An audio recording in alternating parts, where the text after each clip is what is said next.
berjudul Manajemen Strategi dan Keunggulan Bersaing.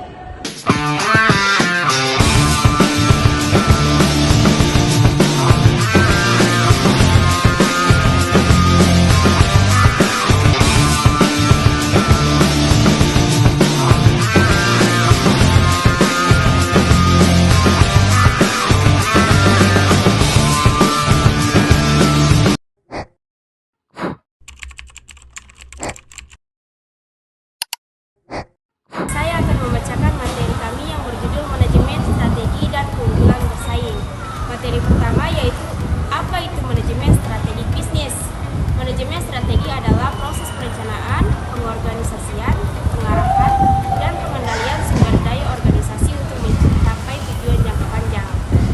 Kemudian, manajemen melibatkan analisis lingkungan internal dan eksternal. Penentuan strategi sesuai serta implementasi dan evaluasi strategi untuk memastikan organisasi dapat mempertahankan atau meningkatkan posisinya di pasar. Kemudian yang kedua yaitu manajemen strategi menurut para ahli. Yang pertama yaitu Wellen T.L. dan Hanger J.D. Menurut mereka, manajemen strategi adalah serangkaian keputusan dan tindakan manajerial yang menentukan kinerja jangka panjang perusahaan. Kemudian David F.R. mendefinisikan manajemen strategi sebagai seni dan ilmu perumusan implementasi dan evaluasi keputusan lintas fungsi yang memungkinkan organisasi mencapai tujuannya.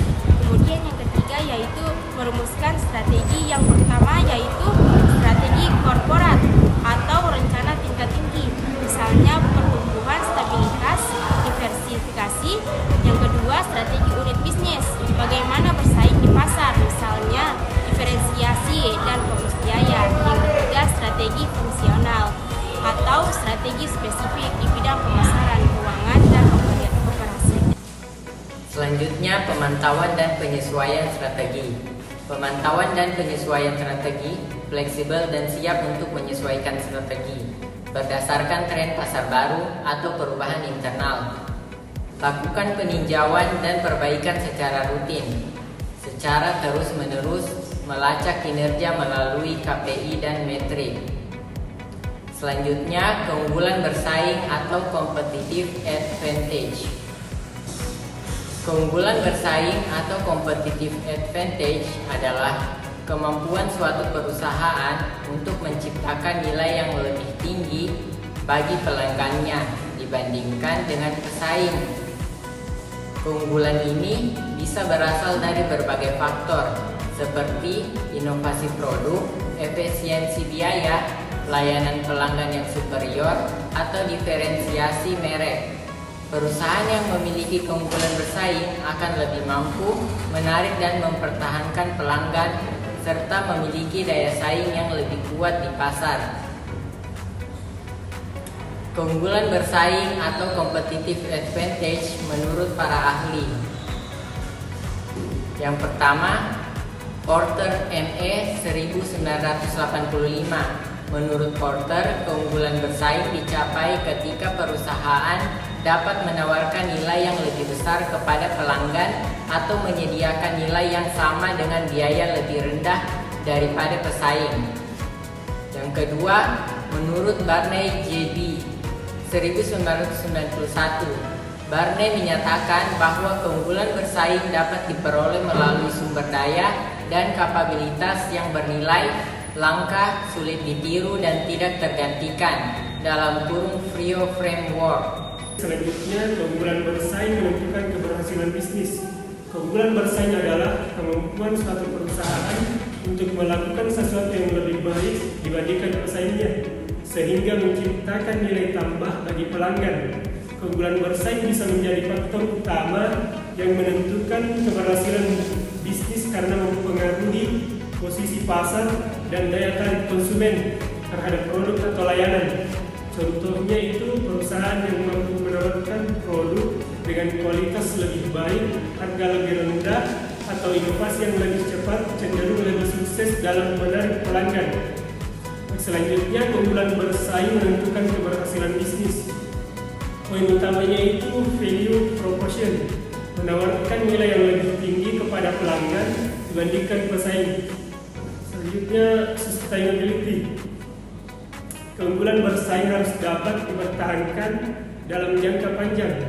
Contoh, Apple dengan inovasi produknya, Toyota dengan efisiensi biaya produksi, strategi bersaing dalam menciptakan keunggulan.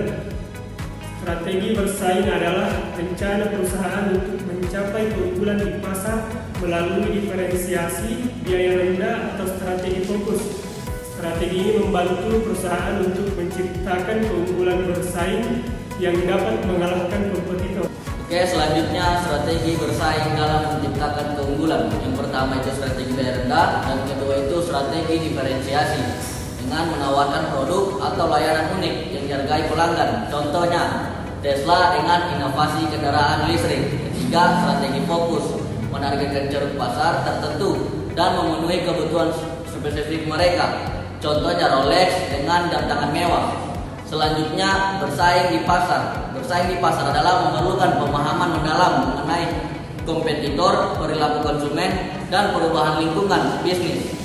Strategi bersaing yang efektif memungkinkan perusahaan untuk lebih responsif terhadap perubahan kebutuhan pasar dan meningkatkan daya saing. Selanjutnya, bersaing di pasar poin utama. Yang pertama itu analisis kompetitor, mengidentifikasi kekuatan dan kelemahan pesaing, dan kedua itu ada adaptasi strategi, mengubah pendekatan bisnis berdasarkan perubahan tren pasar, dan ketiga itu inovasi berkelanjutan, mengembangkan produk atau layanan baru yang memenuhi kebutuhan pelanggan. Baik, selanjutnya ada kriteria keberhasilan usaha dari sisi finansial. Kriteria finansial sering menjadi indikator utama keberhasilan bisnis karena mencerminkan kesehatan keuangan perusahaan. Beberapa metrik yang umum digunakan termasuk peningkatan pendapatan, laba bersih, dan efisiensi biaya. Selanjutnya ada kriteria keberhasilan usaha dari sisi non-finansial. Keberhasilan usaha tidak hanya diukur dari segi finansial, tetapi juga melalui aspek non-finansial seperti kepuasan pelanggan, reputasi merek, dan inovasi produk. Faktor-faktor ini dapat meningkatkan loyalitas pelanggan dan memperkuat posisi pasar perusahaan. Dan yang terakhir adalah perubahan lingkungan manajemen sumber daya manusia. Perubahan lingkungan bisnis mempengaruhi bagaimana perusahaan mengelola sumber daya manusia atau SDM. Adaptasi yang tepat dalam pengelolaan SDM dapat membantu perusahaan tetap kompetitif, terutama melalui pelatihan, pengembangan, dan kepemimpinan yang adaptif.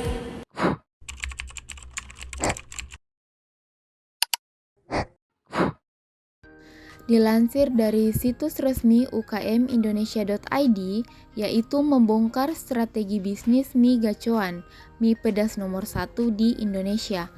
Merek dagang ini terkenal dengan ragam menu mie pedas yang mampu membuat konsumen ketagihan. Didirikan pada tahun 2016, restoran ini berkembang pesat dalam 7 tahun belakangan dan berhasil mencuri perhatian para pecinta makanan pedas di Indonesia. Salah satu faktor kesuksesan dari mie gacoan adalah strategi bisnis yang kreatif dan inovatif dalam menghadapi persaingan pasar yang ketat. Beberapa di antaranya adalah: yang pertama, menjual produk yang unik; yang kedua, memiliki desain gerai yang menarik; yang ketiga, mematok harga yang terjangkau; yang keempat, selalu menghadirkan menu terbaru; yang kelima, memanfaatkan media sosial secara maksimal; yang keenam, berani bekerja sama dengan berbagai pihak; yang ketujuh, fokus pada pelayanan yang baik; dan yang terakhir, melakukan kolaborasi. Nah, dari mie gacoan, sahabat wirausaha bisa belajar bahwa kita harus kreatif dan inovatif dalam mencari cara untuk tetap relevan dan bersaing di pasar yang ketat. Dengan menerapkan strategi bisnis yang kreatif yang terinspirasi dari mie gacoan, sahabat wirausaha dapat mengembangkan bisnisnya menjadi lebih sukses dan berkembang. Sekian, terima kasih.